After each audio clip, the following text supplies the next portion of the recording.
Hey, what's up, y'all? Y'all good? I hope so. Y'all, let's get into episode 7 of Divorce Sistas, and the title of the episode is Brutal Honesty. So, episode 7 opens with Bridget trying to talk Vaughn out of deleting himself. She's hysterical. They're trying to calm her down, letting her know that none of that was her fault.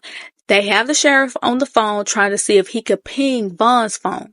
Rashida asks Bridget if Vaughn had ever talked about doing something like that before, or if he's shown any signs of depression, and Bridget says no. Just says that it could just be a cry for help, and he doesn't think that Vaughn took himself out because Bridget didn't hang up the phone. So if the phone was hung up, then that would mean that Vaughn didn't delete himself. And Bridget is like, if he's playing those type of games, she was gonna send him to the upper room herself. Over at Naomi's, she's taking her frustrations toward Franklin out on Hakeem. She still wants him to take Franklin and Lindsay up out of here, but when he finds out that it's the Franklin Price, he's like, I don't know about that. That's too high profile. So since he's unsure about it, Naomi says that she has $500K on his head and $1 million for both. She says that the money is in a safe deposit box at the bank. He wants to plan it out with his boys, but she just wants it to be him and him only. Hakeem wants to at least get a deposit. Naomi tells him she'll give him 10 grand. He wants 10% up front. She gets frustrated again and tells him to get out. So, over at the church, Tiffany walks into the office looking for Bridget, but Geneva is there. You can really tell, that Geneva doesn't want to see Tiffany, and Tiffany can tell as well. She wants Geneva to stop it with the BS and tell her what's going on. Tiffany wants to know if Geneva's attitude towards her has anything to do with Javon. Geneva's like, why does everything have to lead back to him? And what's crazy is that she told Tiffany if there was anything about Javon that she needed to know, then she would find out. If she needed to find out. And I was like, girl, what kind of response was that? Because everything about Javon is something that Tiffany needs to know. You was just over there telling Rashida that y'all needed to get her up off of him and that she couldn't be with him, but yet you refuse to tell your friend that your tail had an affair on your husband with Javon. You really think Javon is your man? And your energy towards Tiffany says all of that. And I don't understand why Tiffany can't smell your hot pocket sizzling every time Javon comes around. While she's standing up there talking about Geneva, are you avoiding me? Tiffany, stand up and take off the rose-colored glasses because you're about to make me mad. So Tiffany calls out Geneva's attitude in that moment, and she asks Geneva if her attitude had to do with her or the pretty lady. So Geneva put it mostly on the pretty lady. She tells Tiffany about going to the lady's job, and Tiffany was like, you didn't tell me that. And that says to me that Geneva must confide in Tiffany a lot.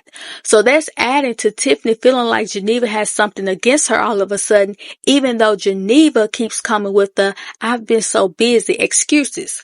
So Geneva tells her what she did by going to the yoga studio and recording the lady. Tiffany doesn't feel that William would cheat on Geneva.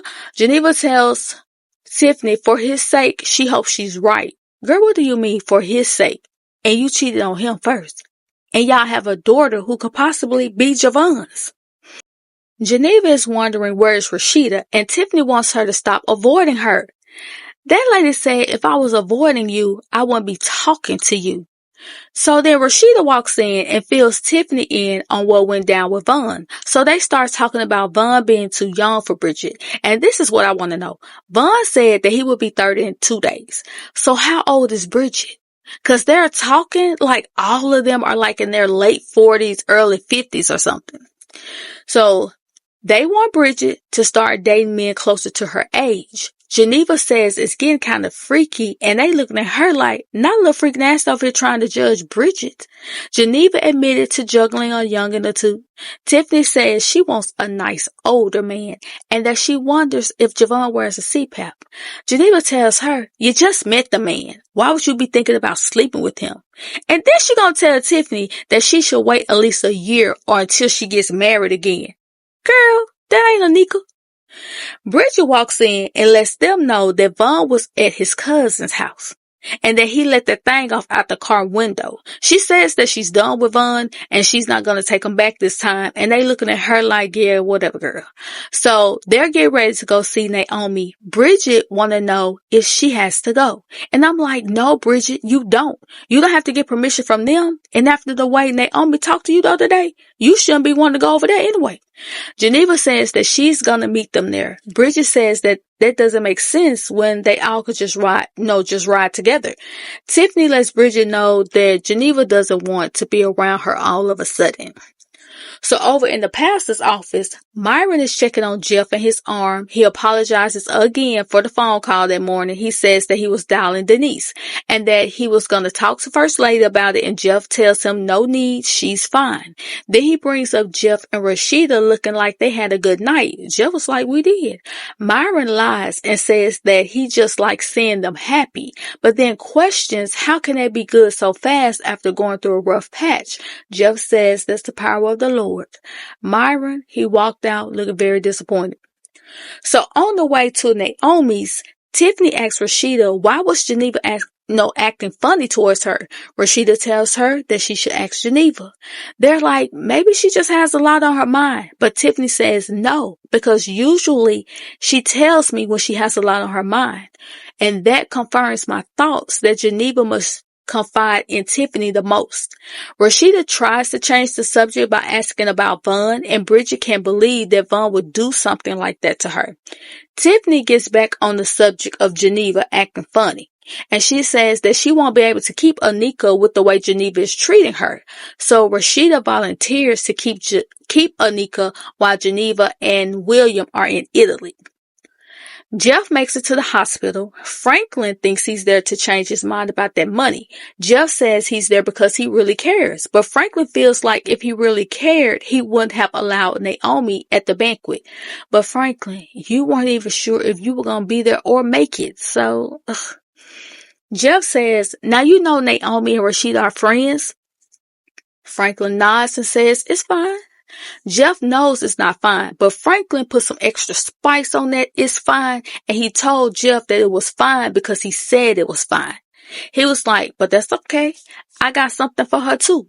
Jeff thinks he's talking about Naomi, but he was talking about Rashida. Franklin says that Rashida is going to get what's coming to her too, and that Jeff knows that when he gets angry, he can be a motherfucking problem, and that Rashida is collateral damage. And since Naomi is his enemy, that makes Jeff and Rashida his enemy, and he's about to blow some shit up. Jeff starts laughing and tells Franklin that one of the hardest parts about being a man of God is trying to be nice to people like Franklin. And since he's a man of God, Franklin must think that he can't be a motherfucker too. So they start throwing Bible verses at each other. Franklin starts giving a slow clap and says, good job, Pastor. Jeff goes on to let him know, basically, listen here, my nigga. I'm trying to tell you. If you want an FA, I'm for sure going to make you FO. Don't let this suit and that pulpit fool your partner.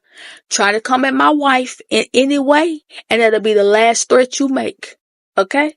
Now, God bless you, and I'm finna go and get up out of here. So then Jeff leaves. He calls Rashida to give her the heads up about what Franklin said. She lets him know that they're on their way to Naomi's, but he tells her not to go there, to have Naomi come to their house. And Rashida know it has to be serious if he's inviting Naomi to their place. So Jeff is like, you know what? Don't worry about it. I'll meet you there. Geneva makes it to Naomi's and walks in on Hakeem coming out of the kitchen bucking naked. Then Naomi comes down looking like a Matrix character, asking Hakeem why was he still there. Geneva lets her know that the girls are on the way and tells her to go upstairs and get ready. When Geneva goes upstairs, Naomi is sitting in the bed all in her feelings again, but Geneva lets her know that she got her. They locked in. But she's not going to be able to help her if Naomi keeps acting like she don't have no sense. So she tells her again to get up and put some clothes on, then bring her tail downstairs. The girls, Jeff and Myron, arrive. He lets them know that they're going to wait outside. He also lets them know that Franklin said that he was going to come after Rashida too. So they go in looking around, and then Naomi comes downstairs. She tells Rashida that she found some time to come and see her, but she went to the hospital first before coming to check on her. Rashida says it was a lot. You threw that coffee on that lady. It's all over social media, the local news, the prosecutor saw it. Then Rashida says, so excuse me for not rushing over here to the person who caused this self-inflicted pain. Naomi takes offense to the self-inflicted statement. She says that Franklin is ruining her life. Rashida says you keep living in the past. Naomi is like, y'all don't know what it's like to go for a physical and learn that you have an STI. And that he begged her to come back and she forgave him. But Rashida told them to come to her church so that they could help them to pray and that things would be okay and to have faith. And that she told Tiffany to pray. And look how things turned out for Tiffany. Rashida lets her know that she is not the first woman to be hurt, but to sit in it and let Franklin take her deeper into the pain while he has moved on is not healthy. Naomi doesn't feel like Franklin has moved on because of how he was taunting her at the banquet. Rashida says he baited you, and now you have to appear before a judge for assault charges. Naomi says you better be glad it wasn't murder. Geneva tries to get her to understand once again that she could be going to jail, and Naomi comes with her usual line of, it can't be any worse than what she's going through already. Bridget tells Naomi that she still has her house and her money. Naomi says, you would think a big house was all of that because you don't have one. And I'm like, see, Bridget, you should not have come over there. And Naomi, Bridget has a really nice house, so let's not do that. They keep trying to make Bridget stay and basically telling her, let it out. Let her know how you feel. Don't let her talk to you like that. Bridget tries to leave again, and Tiffany grabs her again. And I would have had to let Tiffany know, don't grab me. Don't put your hands on me. I said I'm getting up out of here, and that's what I'm going to do. Y'all want to stay in here and deal with this? Do you? So Rashida piggybacks off of Bridget saying it was a nice house and that Naomi is blessed, but she feels like Naomi isn't going to realize it until it's all gone, and that Naomi is getting so deep in a dark place that they don't feel like they can reach her. Naomi wanted to know why was Jeff and Myron outside her house. Rashida says that he just wanted to make sure that she was safe. Naomi wanted to know why were all of them standing up there pretending. She said, y'all so-called here for me, but y'all ain't happy either. So she starts calling all of them out. She says Tiffany is so lonely that she met a man last night that she's already ready to get married to, and that she needs to be careful so she won't end up having to pay this one alimony. Bridget calls Naomi childish, and Naomi asks Bridget where did she meet her men? Daycare? Then she gets to Geneva and says, my day one. Remember when our 304 days were popping? And how you told us that William wasn't hitting it and that he was only working with 5 inches. The only reason you're still with him is because you need the dual income. And I wonder if that's what Javon was talking about when he asked Geneva if she remembered all the stuff that she told him. So Geneva's like, okay, you got any more? So she moves on to Rashida and asks, how was Myron? Rashida says, why don't you ask him? Naomi says, I did. He's doing great, especially when he's on the phone kikiing about how much he loves Jeff. So then Naomi pulls out footage from her security camera where Myron is saying that he loves Jeff, that he knows Jeff loves him too, and how Jeff came in holding Rashida's hand trying to make him jealous and that he can't take it. He said that Jeff wants him and that he was watching him right then. And he had to get back to the car because Jeff gets mad when he doesn't know who he's talking to. Naomi turns it off and says, so how do you feel? Is your little Bible gonna save you from this one? And I was like, wow. Okay. So Naomi just got in her hurt people, misery loves company bag.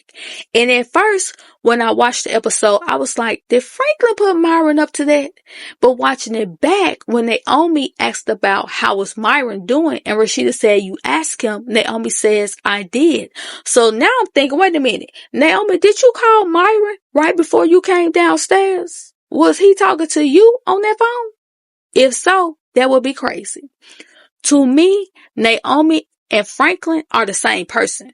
Naomi is standing here doing the same thing that Franklin just finished doing to Jeff. And another thing, Naomi, if you have that footage, why don't you have the footage of Jeff telling the ladies that Franklin said that he was going to come after Rashida? Huh? Ma'am? And I know some people are like, yes, Naomi, that's what I'm talking about. Let them know. But she really ain't doing nothing. She ain't doing nothing but showing them how selfish she is. She gave up, in my opinion. Because after all of that, now what? Do you think you put us in our place or something? Was that supposed to hurt us? Huh, misery? You just caught yourself trying to call us out, and it didn't change a damn thing about your situation, now did it? Franklin is still gonna be on your head top, and now he's on mine because I'm your friend. Or at least I thought I was your friend. His wife is gonna need God knows how many reconstructive surgeries, all because you're still letting him get to you when he left you a long time ago, the same way you should have done. And what you should be doing right now is leaving the man alone. You're mad at me because I told you to pray and have faith, but yet and still, if you were so hurt, you would have left. But you didn't. And since you're throwing it in Geneva's face that she's still with William because she needed the dual income, and you're throwing money in Bridget's face, did you need the money? Is it the money that made you stay? Or did you stay because you loved him so much? And you got an attitude with me because I went down to the hospital first. I was coming to see you first, but Jeff thought it would be best to go to the hospital since Lizzie was assaulted at our event. And that's what I did with plans to come and see you afterwards. But you never asked me any of that. You just assumed that I chose them over you. You never asked me what has been going on with me. As a matter of fact, you always want us running to you and your foolishness, but not one time have you asked us how we doing. Are we good? Do you know what Geneva's been going through? Do you know what just happened to Bridget before we got here? Do you know that I stayed in the car all night because something happened that triggered the situation that happened to me in college? No, you don't, because it's all about Naomi and her bullshit. And since you want to be little Malco theaters, how about you bring Jeff and Myron in here, run it back, and let me ask them what's up. Now, that's just what I would have said to her. But let's see what Tyler Perry puts together in episode 8. Because the picture for the episode is showing all of them, the guys and the women, standing in Naomi's living room. I really want to know, how is Rashida going to handle this? Is she going to believe what Myron was saying on the phone? Will she ask Myron who was he talking to on that phone? Or will she believe what Jeff said about not having feelings for Myron or any other man and putting it on their children? And if you think about it, Jeff has a certain way of answering questions so that he doesn't lie. Just like when she asked him who had he talked to when he came back upstairs being all caring. He said he didn't talk to nobody yesterday. And she said, so there it is. That means that you talked to somebody today. You said it the way that you said it so that you wouldn't lie. So when she asked him if he was having an affair with Myron, Jeff said that he wasn't attracted to Myron. He didn't say he wasn't having an affair with him. So I don't know. I don't think he's DL, but we sure know going to find out, hopefully. And you already know that Tyler Perry is going to leave us on the cliffhanger for the mid-season finale, and that's Thursday. We're only getting 8 episodes, and they're going to come back with the next 8. So that was the end of episode 7. Y'all get down in the comments and let's talk about this, okay? Thank you for being here, and I'll talk to y'all later.